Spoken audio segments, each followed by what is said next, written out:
안녕하십니까. 신의 한수의 신혜식입니다. 경제가 너무 나빠지고 있습니다. 게다가 정치 상황까지 안 좋습니다. 이게 다 맞물려서 대한민국이 지금 무너져가는 현실입니다. 그래서 오늘은 경제 이야기, 정치 이야기 섞어서 이야기해 보겠습니다. 이창근 교수님 모셨습니다. 안녕하십니까. 네, 안녕하십니까. 네. 자, 오늘은 어떤 주제가 될까요? 네, 우선 오늘은 금융위기 이후에 우리나라가 41분기 만에 네. 경제가 1, 4분기 경제 성장률이 마이너스로 떨어졌습니다. 마이너스 0.3%를 기록했는데요. 문재인 정부와 민주당은 이러한 경제, 민생 전혀 아랑곳하고 있지 않습니다. 지금 국회에서는 문재인 정부와 민주당에 의한 좌파 장기 집권 마지막 퍼즐이 맞춰지고 있는 듯한데요.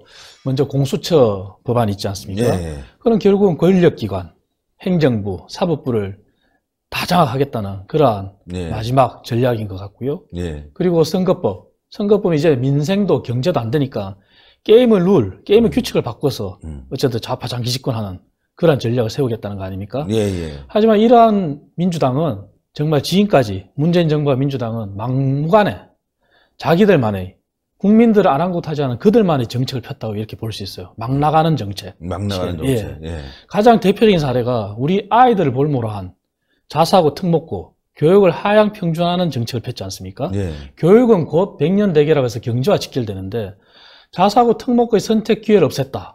그래서 지금 현재 고1 학생들 어떻습니까? 자사고 특목고 지원한 학생들은 일반고 지원할 수가 없었어요. 하지만 1년 만에 헌재에서 그건 위헌이다. 결국 피해는 올해 고등학교 1학년 입학한 학생들을 고스란히 봤단 말이죠. 이렇게 무조건 막 나가는 정책, 이러한 문재인 정부의 정책을 우리가 한번 종합적으로 되짚어볼 필요가 있다. 이렇게 봅니다. 우선 문재인 정부는 가장 먼저 소득 주도 성장, 포용 국가 이렇게 포장을 거창하게 하고 있습니다. 하지만 제가 신의 한수에 나와서 첫 출연 때 소득 주도 성장은 소득 감소 정책이다 이런 말을 했지 않습니까? 그 포용 국가는 지금 현재로 보면은 이들의 하는 행태를 보면 독선 국가로 볼 수 있습니다. 독선 국가. 그래서 문재인 정부의 가장 큰 문제를 우리가 한 두 가지로 요약을 해보겠는데 오늘은 자영업자 죽이기, 저소득층 죽이기, 기업 죽이기 정책을 지금까지 폈다 이렇게 볼 수 있습니다. 예. 그러니까 대표적인 게 첫째, 한 5가지가 있는데 첫 번째는 최저임금 정책. 이제 더 이상 말할 필요가 없지 않습니까? 그렇죠. 자, 두 번째는 이제 근로시간 단축이라는 게 있습니다. 그 근로시간 단축이 어떻습니까? 지금 4월 1일부터는 기업주들은, 사업주들은 이제 유예기간이 지나서 그 법을 어길 경우에, 근로시간 단축 그걸 어길 경우에 2년 이하의 징역, 2천만 원 이하의 벌금에 처한다고 그래요. 예. 그런데 이재갑 노동부 장관은 뭐라 그랬습니까? 신고 들으면 어쩔 수 없다. 민간의 기업의 목소리는 들을 생각을 안 하는 거죠. 어떻게 장관이 그렇게 얘기할 수 있냐 이거죠. 그런데 기업은 어떻습니까? 지금 노사정에서 아무리 6개월 합의했다 하더라도 1년으로 연장해달라는 게 현장의 목소리입니다. 그렇죠. 노동자들도 마찬가지입니다. 네. 지금 근로시간 단축이 걸리니까 급여가 주니까 당장 다른 기업으로 이적하지 않습니까? 근로시간 단축에 적용 안 받는 기업으로 이적하고 또 성과 연봉제, 또 연봉제 이러한 기업으로 이직하고 대기업으로 가고 그러지 않습니까? 하지만 이재갑 노동부 장관은 전혀 아랑곳하지 않는다는 거죠. 홍남기 부총리는 더 합니다. 그러니까. 홍남기 부총리는 저는 이렇게 표현하고 싶어요. 정말 비겁하다. 왜냐하면 홍남기 부총리는 지금 문재인 정부 들어와서 장관하죠, 부총리하죠, 경제 컨트롤 타워라고 하지 않습니까? 네. 그런 사람이 박근혜 정부 때는 국정기획수석실, 정책기획수석실에서 정책을 담당한 핵심 비서관이었단 말이죠. 네. 이러한 근로시간 단축에 따른 폐해, 최저임금에 따른 폐해 다 알 거란 말이죠. 다 알았단 말이죠. 근데 어떻습니까? 현장 방문한다 그래서 기업 현장 가서 쇼나 하고 이러한 기업인들의 근로시간 단축에 따른 보완책, 탄력 근로제를 6개월이 아니라 단위 기간을 1년으로 늘려다는 여기는 전혀 아랑곳하지 않는 이러한 사람이 부총리로 있다는 말이에요. 기업들 굉장히 어려워지고 있고 그렇습니다. 특히 중소상공인들이 굉장히 어려워지고 있단 말이죠. 그렇습니다. 예. 7월 달에는 더 어려워집니다. 네. 앞으로 더. 앞으로 더. 예. 왜냐하면 이제는 300인 이하가 아니라 50인 이하 사업장 줄줄이 이제 근로시간 단축 적용을 다 받게 됩니다. 그러니까 이런 상황을 아랑곳하지 않고 신고 들으면 어쩔 수 없다. 그럼 보완책을 해줘야지 상책이지 그렇죠. 않습니까? 더 있습니다. 우리 얼마 전 대한항공 조양호 회장님 돌아가셨잖아요. 예. 하지만 이 정부는 연금사회주의, 스튜어드십 코드라는 그런 명목하에 연금사회주의를 하고 있지 않습니까?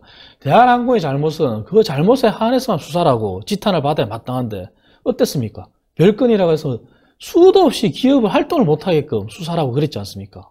그리고 대한항공이라는 거는 단순한 여객기를 운항하고 그런 회사가 아니지 않습니까? 그렇죠. 어떻게 보면 군수산업, 우리나라 방위산업과 직결된 복합 군수산업 업체라고 볼 수 있습니다. 예. 하지만 이런 기업을 장악하겠다. 아, 앞으로는 또 스튜어드십 코드에 의해서 얼마나 많은 기업을 다 정부가 벌벌 떨게 되겠죠. 개입하고 장악하려고 하겠습니까? 예. 이게 지금 문재인 정부가 경제도 민생도 없는 그러한 자기들만의 정책, 기업 죽이기 정책을 펴는 대표적인 사례죠. 예. 그리고 네 번째는 협력이익공유제라는 게 뭡니까?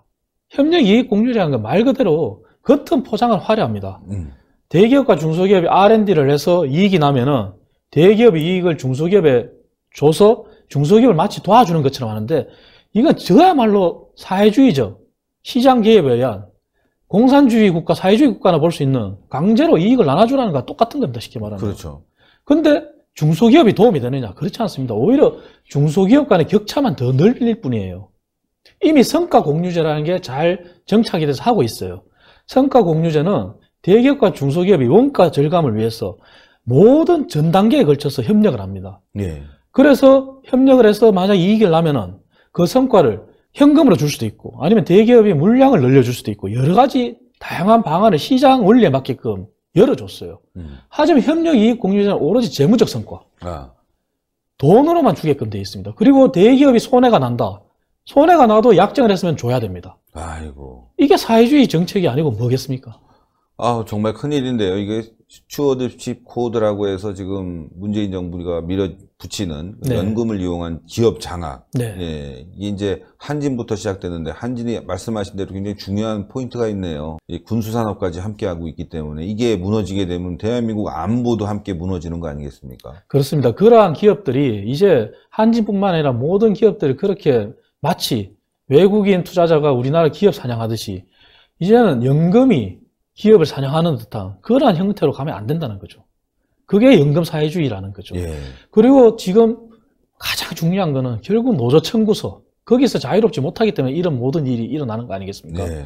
민노총 행태에 대해서 이 정부만큼 이렇게 관용으로 넘어가고 노조사회가 됐어요. 예, 그렇게 가는 게 어디 있습니까? 이게 바로 기업 죽이기 그리고 자영업자 죽이기 저소득층 죽이기 정책이다 이렇게 네. 볼 수 있습니다.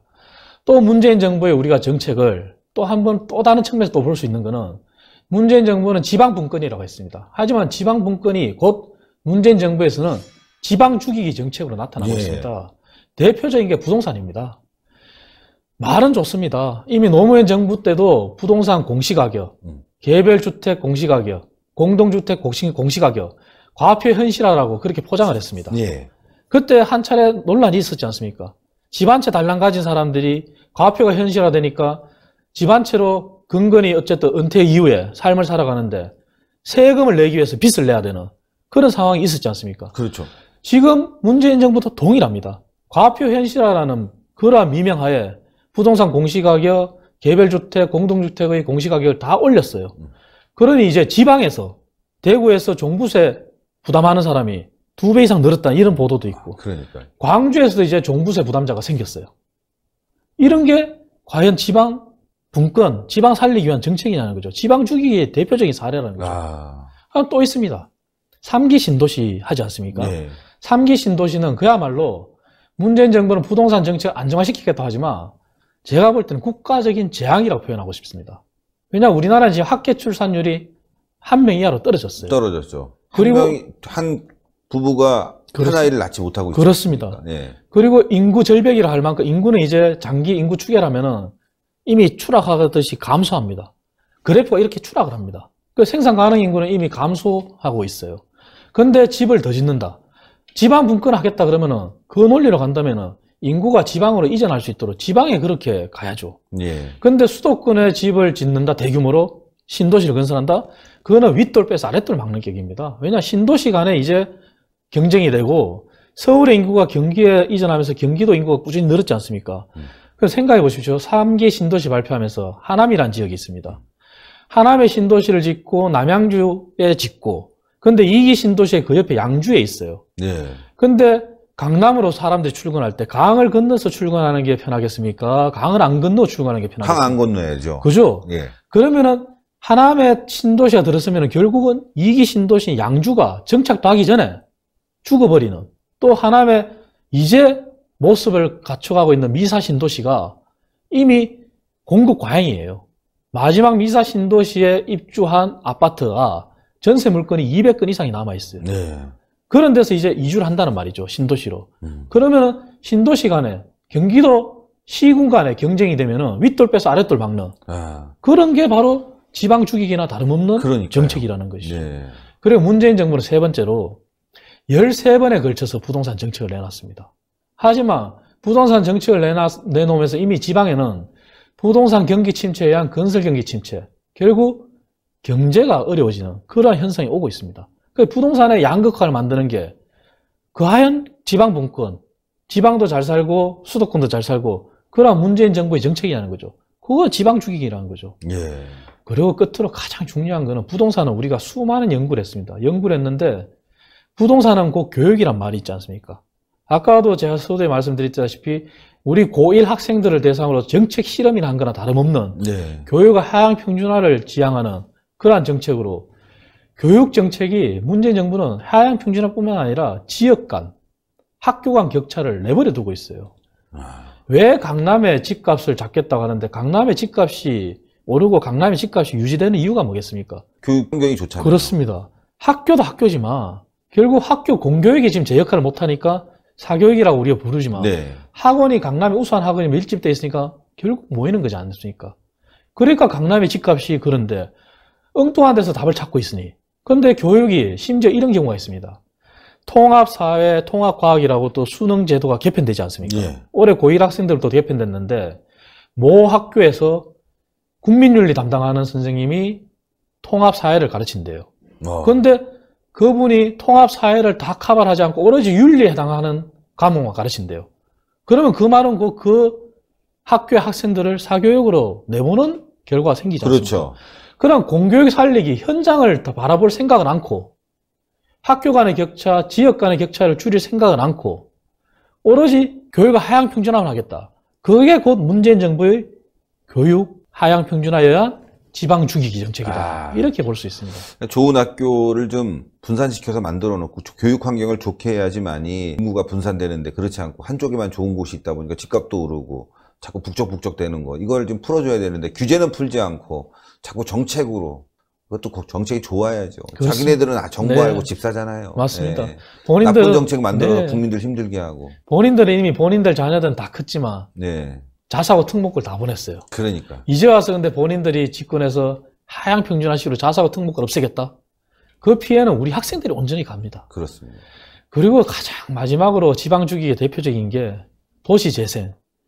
도시재생은 전국 토를 지금 부동산 투기화하는 것과 다를 바 손혜원이 없습니다. 그 대표적인 사례 아닙니까? 맞습니다. 네. 목포 도시재생을 포장했지만 손혜원 의원 자기는 아니라 그러는데 투기나 다름없지 않습니까? 네. 50조가 쏟아진대요. 50조를 쏟아붓는 도시재생. 그거는 곧 지방을 살리는 게 아니라 전국 토를 투기화하는 겁니다. 도시재생이라는 거는 정말 필요한 선택과 집중을 해야 됩니다. 선택과 집중을 해야 되는데 50조 돈만 풀겠다. 이게 곧 지방 죽이기나 다름없고 그런데 손혜원 의원 같은 그러한 위정자들이 네. 권력층이 투기를 하는 거 아니겠습니까? 그러니까. 이게 바로 문재인 정부의 지방 죽이기. 그래서 문재인 정부가 지금까지 집권 후에 2년간 펴온 정책은 거시경제 정책이라 하는 거는 결국은 기업 죽이기, 자영업자 죽이기, 저소득층 죽이기였고요. 지방 분권이라고 하는 그러한 부동산 정책들은 지방 분권이 아니라 지방 죽이기. 예. 그게 지날 바가 없다. 이렇게 요약할 수 있겠습니다. 예. 오늘도 좋은 경제 관련 이야기들 해주셔서 너무나 감사하고. 하여튼 이거 참 큰일 났습니다. 예. 그렇습니다. 답을 빨리 내야 될 텐데. 네. 그 답은 내년 총선에서 승리하는 길뿐이 없겠네요. 맞습니다. 네. 예. 자유한국당이 우리 마이너스 성장이 된 이 나라를 플러스 성장으로 돌려 세울 수 있는 그러한 총선 공약을 빨리 개발해야 됩니다. 지금부터 세일즈라고 문재인 정부와 대책이 되는 그 좋은 정책들이 이명박 정부, 박근혜 정부 때 다 있었습니다. 그러한 정책을 개성해서 정말 정책 대결로 정말 진짜와 가짜를 구분할 수 있는 국민들이 누가 국민과 민생을 원하는지 누가 그들만의 정책만 내놓는지 진짜와 가짜를 구분하는 그러한 정책을 빨리 내놔야겠습니다. 네. 오늘도 대단히 감사합니다. 네, 감사합니다. 예, 여러분들. 정말 이거 어떻게 해야 됩니까? 예. 내년 1년이 너무 깁니다. 나라가 그때까지 또 무너질 수도 있겠어요. 지금 패스트 트랙이니 뭐니 해서 국회가 난리가 났습니다. 악법을 모조리 모아서 말이죠. 예, 빨리 통과시키려고 패스트 트랙에 올린 거 아니겠습니까? 이런 정말 대먹지 못한 정부, 우리가 어떻게 해야 될까요? 일단 힘을 모아야 되겠습니다. 이번 주에 토요일 많이 나와주시고요. 그리고 또 함께 싸우는 모습을 분명히 보여야 될 것 같습니다. 들고 일어나야 됩니다. 그럴 수뿐이 없는 겁니다. 그리고 내년 총선 분명히 이겨야 되겠습니다. 자, 여러분들 동그랗게 올라가는 구독 버튼 꼭 눌러주시고 추천 버튼, 댓글로 많은 성원 부탁드리겠습니다. 대단히 감사합니다. 감사합니다. 감사합니다.